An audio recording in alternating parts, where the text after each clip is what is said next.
Hi Clive, first of all congratulations for getting through your first day of your challenge on what was really a pretty miserable wet morning, hence the reason that we're here on a mat just outside the clubhouse area, hence not going to the practice area and getting absolutely soaked. So anyway, here we go. We've got a little bit of footage here, and as we said from this first session, really what this was all about today was just having a general overview of your setup positions, which really cause a lot of your problems throughout the remainder of your swing. On the right hand side, I've got a tour player here called Brad Lamb, who's a very good model to work to. As you can see on Brad, I've got a red line down his left hand side going from the outer part of his left shoulder through his left hip down into the left ankle. Down the right hand side, because of the left hand side being on the wall, gives you this little bit of a tuck in with the right hip and creates this nice angle with the right leg.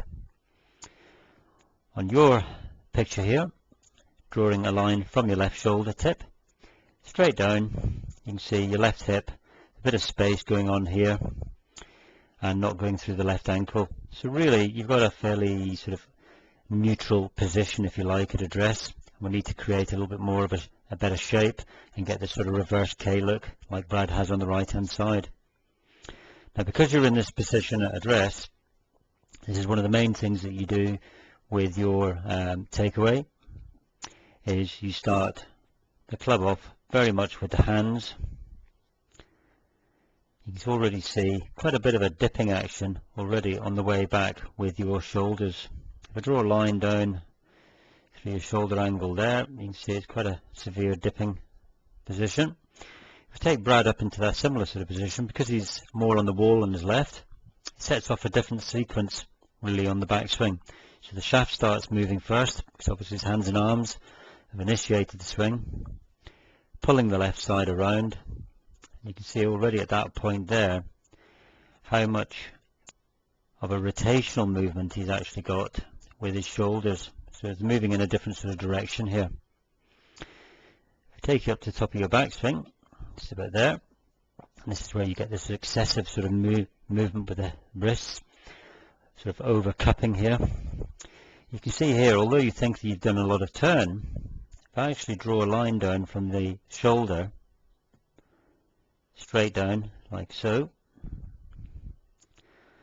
you can see here that because your hip has really come a little bit more off the wall and you're sort of collapsing here with your lower half, your top half actually is more over your left side. If I take Brad up to the top, his arms go up, his left hip remains on the wall. He's got actually more turn in theory than yourself. To drop a line down from his left shoulder, you'll actually see here he's actually sort of arms have pulled his body around actually in behind the ball, so his lower half is in the right position and his top half has moved in behind the ball. Okay, so there's this really nice feeling of a pressure in his left side here. So as he starts to drop the club down now, he moves beyond the ball, moves into a great position into impact, pressure into his left side, and that's how he's able to really release the right side right through into the finish.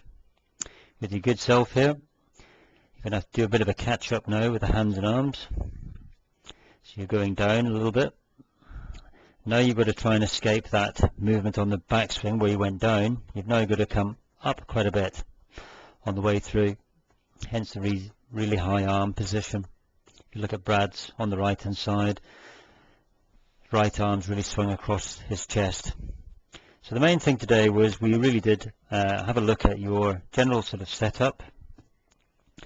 We tried to sort out your right arm and the right hand position and just the general look on the grip, just to get that looking a little bit better. But as I say, when you get your good shape at address, your arm position will create a good grip, and that's the next lesson we're going to be working on, is really just working a little bit more on getting the right sort of shape at address. Hope you've enjoyed the video, and we'll see you very soon, Clive.